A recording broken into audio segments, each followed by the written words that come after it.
Ini adalah kisah Seo Jun, yang menjadi orang terkuat di dunia hanya dengan bertani. Bersama hewan peliharaan monster lucunya, dia bahkan mengembangkan mereka, seperti lebah beracun yang tumbuh menjadi besar. Semua ini dimulai 10 tahun yang lalu, ketika sebuah menara hitam misterius muncul di mana-mana. Menara itu begitu kuat, bahkan bom nuklir pun tak bisa menghancurkannya. Suatu hari, orang-orang mulai keluar dari menara dan berbagi pengalaman mereka. Mereka mengaku telah tersedot ke dalam portal dan berakhir di dalam menara. Di dalam, mereka mendapatkan kekuatan luar biasa. Jika mereka menaklukkan menara, mereka bisa mendapatkan hadiah besar, seperti tiket emas yang memungkinkan orang biasa masuk dan mendapatkan kekuatan juga. Pahlawan kita, Seo Jun, bermimpi untuk membeli tiket dan memasuki menara suatu hari. Namun, tiba-tiba sebuah lubang hitam muncul di belakangnya. Di ruang kosong itu, Seo Jun terkejut melihat lubang hitam yang muncul. Jantungnya berdebar kencang karena kegembiraan akan kemungkinan untuk memenuhi mimpinya. Dia menutup matanya, berpikir lubang itu akan menyedotnya seperti yang terjadi pada orang lain. Tapi, lubang hitam itu justru tidak membawanya kemana-mana. Bingung, Seo Jun bergumam cemas, kenapa aku masih di sini? Sebelum dia bisa berpikir lebih jauh, lubang hitam itu mulai menyusut.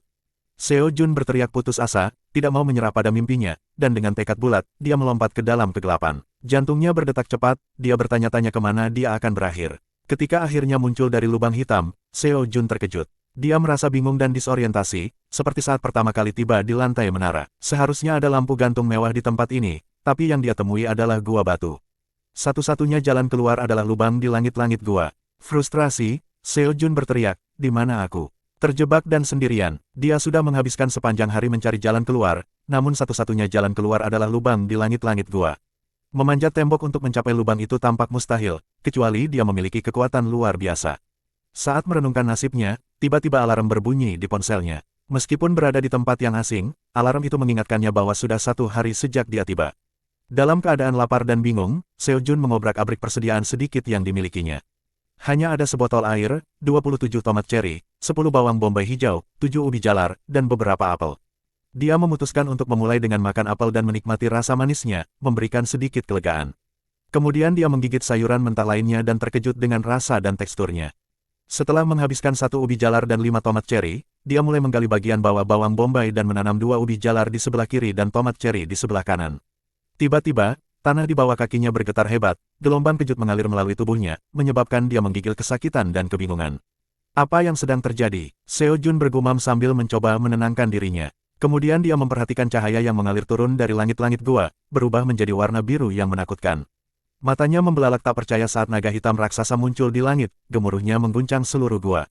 Dia terpana melihat makhluk itu terbang tinggi di udara yang dimandikan cahaya biru. Sebelum bisa memproses pemandangan aneh itu, penglihatannya kabur dan dia akhirnya pingsan. Saat terbangun, Seo Jun terkejut mengetahui bahwa dia sudah pingsan selama 2 tahun. Kejutan semakin meningkat ketika dia berbalik dan melihat pohon besar yang tumbuh di belakangnya. Apa itu? Bukankah ini daun bawang yang aku tanam? Pikirnya, pohon itu tumbuh begitu besar dalam waktu singkat. Dia tak bisa tidak bertanya-tanya, apakah kekuatan misterius di dalam menara memengaruhi tanaman ini. Dia melihat bahwa kecambah tomat cherry yang dia tanam sudah tumbuh menjadi 52 tanaman. Penuh tekad untuk memanfaatkan sumber daya yang baru ditemukan, Seo Jun mulai memanen tanaman hijau yang besar. Tugas ini lebih menantang dari yang dia kira, tetapi akhirnya dia berhasil mengumpulkan hasil panennya. Penasaran dengan rasa tanaman itu, dia menggigit salah satu dari mereka dengan hati-hati. Pedasnya langsung membuat matanya berair dan wajahnya memerah. Tanpa pikir panjang, dia berlari ke kolam terdekat dan minum untuk menenangkan diri. Dia bersumpah tidak akan pernah memakan tanaman mentah lagi. Setelah menenangkan diri, dia mulai makan tomat cherry, berpikir bahwa hari itu tak pernah akan berakhir. Namun, dia melihat sesuatu yang aneh. Ada fenomena bulan biru di lantai 10 menara. Sementara itu, 10 tahun telah berlalu sejak menara misterius muncul, dan Guild Phoenix yang kuat berhasil menaklukkan lantai 37. Informasi tentang lantai di atas 30 sangat sedikit, tetapi Seo Jun tahu dari video YouTube bahwa di lantai 10 ada kerangka, di lantai 11 ada goblin, di lantai 20 ada orc, dan di lantai 31 dan seterusnya ada monster laba-laba. Namun, yang membingungkan Seo Jun adalah naga yang dia temui sebelumnya. Seseorang pernah menyebutkan makhluk seperti kadal atau naga di menara, tapi di lantai berapa dia berada? Seo Jun bertanya-tanya apakah dia berada di lantai yang begitu tinggi hingga belum ada seorang pun yang berhasil mencapainya. Tiba-tiba, tetesan air jatuh di wajahnya dan dia cepat bangun, merasa terkejut. Apakah hujan di menara? Pikirnya, karena cuaca biasanya selalu cerah di sana. Namun, dia melihat sesuatu yang bergerak sangat cepat dan tumbuh, membuatnya takut mengira itu monster. Namun, makhluk itu mendekatinya dan ternyata itu adalah kelinci lucu. Kelinci itu melihat hasil panennya dan Seo Jun bertanya-tanya apakah kelinci itu juga monster. Kelinci itu melompat dari langit-langit dan melompat ke tanaman bawang hijau. Seo Jun menyadari bahwa kelinci itu ingin memakan tanaman tersebut. Setelah mematahkan daun bawang hijau, Seo Jun memberikannya kepada kelinci itu, yang dengan senang hati menerimanya. Kelinci itu kemudian memberitahunya bahwa jika dia menyukai daun bawang hijau, dia bisa memberinya lebih banyak. Seo Jun menyadari bahwa tanaman yang dia tanam telah tumbuh kembali dengan sangat cepat. Dia harus memanennya 2 kali sehari. Namun, kelinci mulai berbicara dengan keras, dan Seo Jun menyadari bahwa itu bukan hanya berbicara padanya. Dia menatap pintu gua dan melihat kelinci lain mendekat. Kelinci itu mendarat dan memberikan kelinci pertama sebuah topi jerami dan kaleng penyiram. Keduanya berdiri di hadapannya. Seo Jun terkejut dan berpikir bahwa keduanya mungkin berhubungan. Dia bertanya pada mereka apakah mereka sudah menikah, dan mereka mengkonfirmasi kecurigaannya. Keesokan harinya, kami melihat kelinci-kelinci beternak dan terlihat sangat bahagia. Sementara itu, Sejun duduk merenung, memikirkan bagaimana semua ini bisa terjadi. Kemarin, setelah kelinci-kelinci memperkenalkan diri kepadanya, mereka mengatakan bahwa mereka ingin tinggal di gua. Kelinci-kelinci itu terlihat sangat imut saat membujuk Sejun, sampai-sampai Sejun merasa dia hampir mati karena overdosis kelucuan. Akhirnya, Sejun menerima permintaan mereka, tapi dengan satu syarat, mereka tidak bisa tinggal di gua secara gratis. Sejun meminta mereka membantunya bertani, dan jika mereka bersedia, barulah dia mempertimbangkan untuk membiarkan mereka tinggal.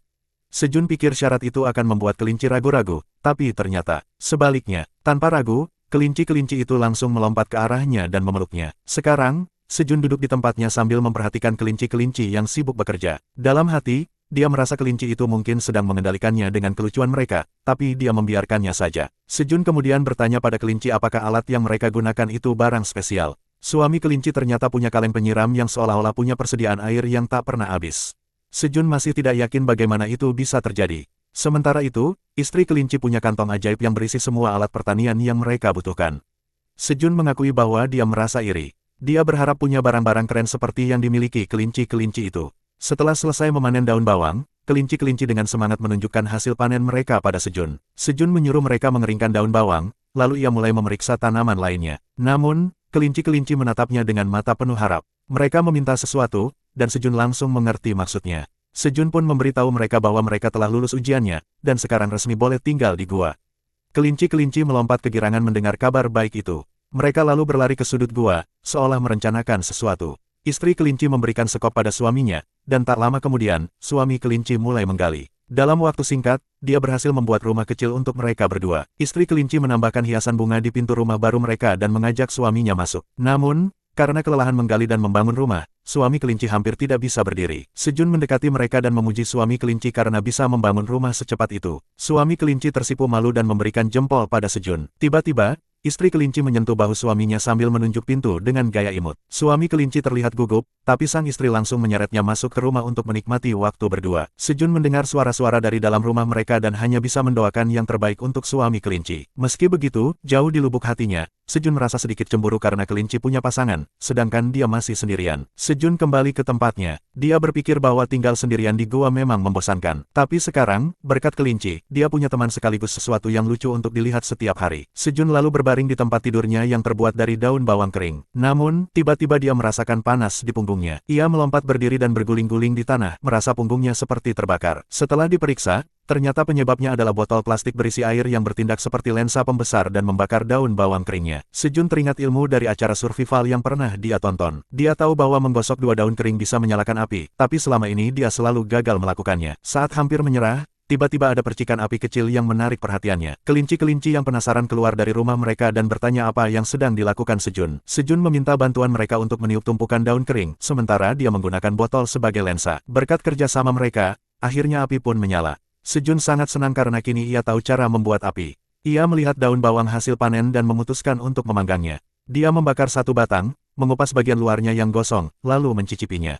Tak disangka, rasanya sangat lezat. Sejun langsung memanggang lebih banyak, dan kelinci-kelinci yang penasaran ikut mencoba. Mereka juga memanggang daun bawang dan mencicipinya. Mata mereka berbinar karena rasanya yang enak.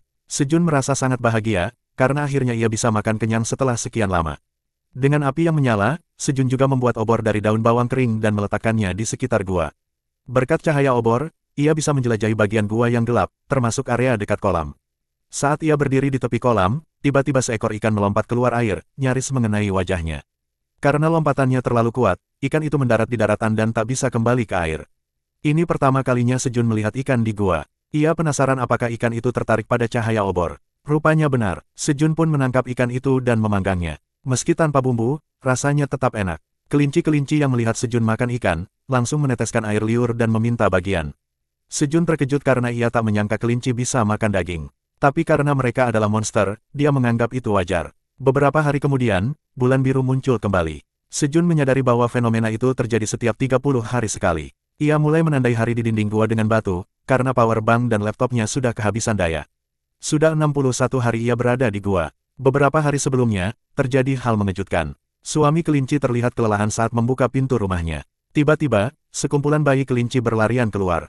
Ternyata, mereka adalah anak-anak kelinci pasangan itu. Mereka langsung menyukai Sejun dan melompat ke arahnya sampai Sejun jatuh ke tanah. Bayi-bayi kelinci itu sangat imut, bahkan saat mereka menggigit wajah Sejun. Alih-alih marah, Sejun malah tertawa dan menikmati momen itu. Ia menatap suami kelinci yang terlihat kurang tidur, dan berkata bahwa membesarkan anak pasti berat. Untuk sementara, Sejun bersedia menjaga bayi-bayi kelinci agar pasangan kelinci bisa beristirahat dan sarapan.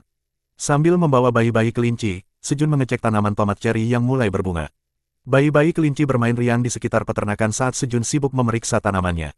Bunga-bunga tomat telah mekar, dan meskipun itu adalah bunga tanaman tomat, Sejun merasa seperti sedang memiliki taman bunga sungguhan. Namun, ia tahu agar tomat bisa berbuah, bunga-bunga itu harus diserbuki terlebih dahulu. Karena tidak ada serangga di dalam gua, Sejun harus melakukan penyerbukan secara manual. Dengan menggunakan tongkat kecil, Sejun mencoba melakukan penyerbukan satu persatu. Tapi karena terus membungkuk, punggungnya mulai terasa pegal. Sementara itu, salah satu bayi kelinci penasaran dan memasukkan wajahnya ke dalam bunga. Serbuk sari menempel di hidungnya, membuatnya bersin. Sejun tertawa melihat tingkah lucu itu. Namun, tawa Sejun terhenti saat ia menyadari sesuatu, tanaman tomatnya mulai berbuah. Setelah kerja keras begitu lama, akhirnya hasilnya mulai terlihat. Dengan penuh kegembiraan, Sejun merayakan buah tomat ceri pertamanya sambil menari bersama bayi-bayi kelinci. Hari itu, menjelang bulan biru, Sejun mulai bersiap-siap menghadapi malam berbahaya yang selalu datang saat fenomena itu terjadi. Ia menyalakan api cadangan dan menyimpan bara api di bawah tumpukan batu besar. Sejun juga mengenakan pakaian darurat yang terbuat dari daun bawang, berharap itu cukup untuk menghangatkan tubuhnya sekaligus menyamarkannya dari monster. Saat langit mulai diselimuti cahaya bulan biru, kelinci-kelinci dewasa kembali ke rumah mereka. Sejun pun berlindung di sudut gua, berharap malam ini bisa berlalu tanpa masalah. Namun, suasana mencekam mulai menyelimuti saat suara jeritan monster terdengar di seluruh hutan. Meski sudah terbiasa, suara itu tetap membuatnya merinding. Sejun mencoba menguatkan diri, menganggap malam ini akan sama saja seperti sebelumnya. Tapi tiba-tiba, suara gemuruh yang lebih keras dan berat terdengar mendekat. Getarannya begitu kuat, seperti ada sesuatu yang sangat besar sedang bergerak menuju gua. Benar saja, seekor monster raksasa berbentuk seperti beruang muncul di depan pintu masuk gua. Ukurannya jauh lebih besar dari lubang gua, namun monster itu tetap mencoba mengintip ke dalam. Sejun membekuk ketakutan, nyaris tidak berani bernapas. Dengan gemetar, Sejun berusaha mengambil tasnya untuk pindah ke tempat yang lebih aman. Namun, kesalahan fatal terjadi. Saat ia menarik tasnya, beberapa barang di dalamnya jatuh, termasuk botol air kosong yang menggelinding dan berbunyi nyaring. Suara itu menarik perhatian monster. Mata monster itu langsung mengarah ke lubang gua. Sejun panik dan berteriak ketakutan. Monster itu meraung sebagai balasan, membuat Sejun langsung pingsan karena saking takutnya. Ketika ia sadar, ia mendapati seluruh keluarga kelinci mengelilinginya. Bayi-bayi kelinci berusaha membangunkannya, dan saat mereka gagal, sang ayah kelinci terpaksa menamparnya pelan agar Sejun tersadar. Masih ketakutan, Sejun bertanya apa yang terjadi selama ia pingsan. Suami kelinci menjelaskan bahwa mereka menemukan Sejun tak sadarkan diri di lantai gua. Beruntung, monster raksasa itu akhirnya pergi setelah tidak bisa masuk ke dalam gua yang terlalu kecil. Sejun gemetar membayangkan betapa dekatnya ia dengan kematian malam itu. Istri kelinci segera membuat api unggun besar untuk menghangatkan Sejun. Ia juga membawakan ikan panggang untuknya. Sejun mengucapkan terima kasih sambil makan, merenung bahwa keberuntunganlah yang menyelamatkannya malam itu. Namun, ia sadar, tidak ada jaminan keberuntungan itu akan terus berpihak padanya di bulan biru berikutnya. Setelah makan, suami kelinci mengajak Sejun melihat sesuatu. Dengan penuh penasaran, Sejun mengikuti kelinci itu dan mendapati pemandangan yang mengejutkan, buah tomat ceri yang sudah matang. Tapi yang lebih mengejutkan, warnanya biru berkilauan di bawah sinar matahari. Sejun tercengang. Sebelum ia sempat bertanya-tanya, tiba-tiba sebuah jendela sistem muncul di depan matanya. Pesan di jendela itu memberitahukan bahwa ia telah menyelesaikan sebuah kues, memanen buah yang mengandung energi bulan biru. Sejun tidak percaya apa yang ia lihat. Sebuah jendela sistem muncul layaknya game, memberinya notifikasi tentang pencapaiannya. Namun, keterkejutan Sejun semakin besar saat pesan berikutnya muncul. Tertulis bahwa, manajer menara, telah memperhatikannya. Tapi bukan sebagai pujian, manajer menara justru tidak senang dengan kehadirannya. Sejun kebingungan. Mengapa manajer menara marah? Suami kelinci juga tidak mengerti. Lalu jendela sistem menjelaskan bahwa Sejun sebenarnya bukan tamu resmi menara. Kehadirannya di menara adalah kesalahan sistem. Dan kini, manajer menara ingin menghapus Sejun, menghilangkan semua bukti kesalahan tersebut. Sejun marah dan berteriak ke jendela sistem. Ia protes, mengatakan bahwa ia sudah berjuang mati-matian untuk bertahan hidup. Bukannya diberi penghargaan, ia malah ingin dihapus. Setelah beberapa saat hening, pesan di jendela berubah. Pesan baru memberitahu bahwa karena pencapaiannya yang luar biasa, Sejun kini telah terbangun secara resmi sebagai penghuni menara. Aura hangat tiba-tiba mengelilingi tubuhnya, menandakan bahwa proses awakening telah selesai. Sejun sangat bersemangat menunggu pekerjaan apa yang akan diberikan padanya. Ia berharap sesuatu yang keren seperti penyihir atau pejuang. Namun, antusiasmenya langsung hancur saat melihat pekerjaan yang diberikan. Kegembiraan yang tadi mengisi wajahnya lenyap seketika. Ia menatap kosong ke jendela sistem, tidak percaya. Semua harapannya hancur berantakan. Sistem terus menampilkan deskripsi tentang pekerjaan barunya. Sebagai petani menara, ia tidak akan pernah sakit, selalu selaras dengan alam, dan mendapatkan poin pengalaman dari memanen tanaman. Sejun terkejut. Di dalam menara ini, yang ia tahu hanya ada pekerjaan seperti prajurit dan penyihir. Tapi sekarang, dia justru mendapatkan pekerjaan yang tidak pernah ia bayangkan, seorang petani. Dengan berat hati, Sejun membuka jendela statusnya. Semua statistiknya terlihat biasa saja, tidak ada yang istimewa. Yang paling menyakitkan, bakatnya juga tertulis biasa saja. Sejun hanya bisa menatap status itu sambil merenung tentang masa depannya di menara ini. Sejun berteriak frustrasi. Dengan kesal, dia mengangkat tomat biru yang ada di tangannya dan hendak membantingnya ke tanah. Aku tidak butuh ini, teriaknya. Namun, sebelum tomat itu benar-benar terlempar, pandangannya tertuju pada wajah-wajah kecil kelinci-kelinci di sekitarnya. Mata mereka dipenuhi ketakutan dan kekhawatiran. Sejun tertegun. Dia tidak menyangka tindakannya begitu memengaruhi teman-teman kecilnya. Dia mengalihkan pandangan ke peternakannya, kemudian ke tomat di tangannya. Ini bukan hasil kerja kerasnya sendiri. Semua kelinci telah bekerja keras bersamanya untuk menumbuhkan tomat ini. Sejun menghela napas panjang. Dia sadar, dia tidak bisa menyerah begitu saja. Aku akan terus bertani, katanya dengan suara mantap. Para kelinci melompat kegirangan, menunjukkan betapa senangnya mereka mendengar keputusan Sejun. Sejun kembali menatap tomat biru di tangannya. Tiba-tiba, sebuah jendela informasi muncul di depan matanya. Tomat ceri ajaib yang diresapi kekuatan Blue Moon, menambah MP secara permanen sebesar 0,05 saat dikonsumsi. Sejun terkejut. Tomat yang ia pegang ternyata adalah item berharga. Meski efeknya kecil, peningkatan statistik secara permanen adalah hal yang langka. Ia kagum pada dirinya sendiri, tidak menyangka ia berhasil menumbuhkan sesuatu yang luar biasa. Namun, kebahagiaan itu tidak bertahan lama. Jendela sistem baru tiba-tiba muncul. Sejun terdiam, matanya membelalak saat membaca bagian, hukuman, kematian. Dia ketakutan, tapi juga marah. Dengan nada kesal, ia berteriak ke arah sistem. Ini lelucon, kan? Apa-apaan ini? Kalian mau memeras aku? Kalau memang mau tomatnya, kenapa nggak minta baik-baik? Dia melampiaskan semua emosinya. Tapi setelah kemarahannya mereda, dia sadar bahwa hukuman mati itu bukan main-main. Dengan berat hati, Sejun menyerahkan tomat ceri biru itu. Tomat di tangannya langsung menghilang, digantikan dengan jendela pemberitahuan bahwa misi telah selesai.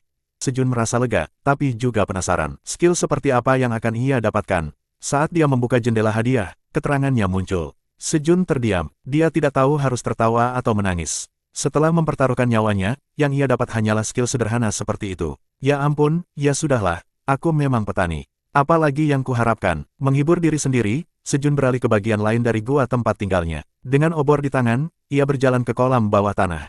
Seekor ikan tiba-tiba melompat ke arah api obornya. Refleks, Sejun mengambil tongkat sederhana yang ia buat dari daun bawang kering dan memukul ikan itu ke daratan. Ikan itu terkapar, mati. Jendela sistem muncul. Ini adalah piranha kelima yang berhasil ia tangkap. Dengan itu, total pengalamannya mencapai 10 poin, cukup untuk naik ke level 2. Selama beberapa hari, Sejun rutin menangkap piranha-piranha di kolam. Tapi ia tahu, membunuh tanpa alasan bukan kebiasaannya. Satu-satunya alasan ia melakukannya adalah untuk mendapatkan protein. Jika ia membasmi semua piranha di kolam, makanan berharga itu akan punah, dan ia tidak mau itu terjadi. Setelah memanggang beberapa ikan, Sejun memanggil para kelinci. Bayi kelinci yang paling kecil dan paling lapar langsung berlari ke arahnya, menganggap Sejun seperti paman manusia mereka. Sejun membagikan ikan yang sudah dibungkus dengan daun bawang hasil panen mereka sendiri. Jangan lupa bawa pulang buat ibu dan ayah kalian juga ya, katanya. Sejun juga mendapat manfaat lain sejak kebangkitannya. Sekarang ia bisa melihat informasi kelinci-kelinci itu. Dari nama mereka saja, Sejun bisa menebak kalau spesialisasi mereka adalah bertani, bukan bertarung. Mungkin itulah alasan mereka jarang dikenal. Kelinci-kelinci itu mulai bercanda satu sama lain sambil makan, dan Sejun hanya bisa tersenyum melihatnya. Dia penasaran dari mana asal mereka, dan apakah mereka punya kampung halaman. Tapi komunikasi di antara mereka sangat terbatas. Suatu hari, Sejun mengungkapkan harapannya agar suatu saat mereka bisa saling memahami. Suami kelinci menatapnya bingung, jelas tidak mengerti maksudnya. Setelah mereka selesai makan, Sejun mengajak mereka kembali ke pertanian. Hari itu hari penting. Mereka tiba di perkebunan, dan di sana mereka melihat tomat-tomat ceri yang matang sempurna. Mata Sejun berbinar. Tomat-tomat ini jauh lebih bagus daripada yang pernah ia bawa sebelumnya. Kelinci-kelinci pun bersorak kegirangan melihat warna merah segar buah itu. Sekarang waktunya panen, kata Sejun penuh haru. Mereka memanen satu demi satu tomat ajaib di bawah sinar bulan biru. Tangan Sejun sempat gemetar saat memetik tomat pertama, tapi para kelinci menyemangatinya. Tomat pertama terlepas dengan mudah, matang sempurna. Sejun kaget. Tomat ajaib ini ternyata memberinya pengalaman juga. Saat dia membaca lebih lanjut, efek tomat itu juga luar biasa. Meski efeknya kecil, jika memakan 10 sekaligus, mapnya akan naik 1 poin penuh selama 1 jam. Sejun melanjutkan panen. Hampir semua tomat yang ia petik berstatus ajaib, kecuali satu tomat mentah yang hanya memberinya 7 poin pengalaman. Setelah merasa cukup, Sejun duduk sambil mengamati tomat-tomat hasil panennya. Ia ingin mencicipi satu, tapi kelinci-kelinci langsung menghentakkan kaki mereka dengan keras, menatapnya kesal. Maaf. Kalian benar, kita makan bersama-sama. Sejun membagi tomat-tomat itu kepada kelinci-kelinci yang telah membantunya. Mereka makan bersama, merayakan hasil kerja keras yang mereka capai sebagai satu tim. Di bawah cahaya bulan biru, di tengah kebun tomat ajaib, Sejun dan para kelinci menikmati malam penuh kebahagiaan.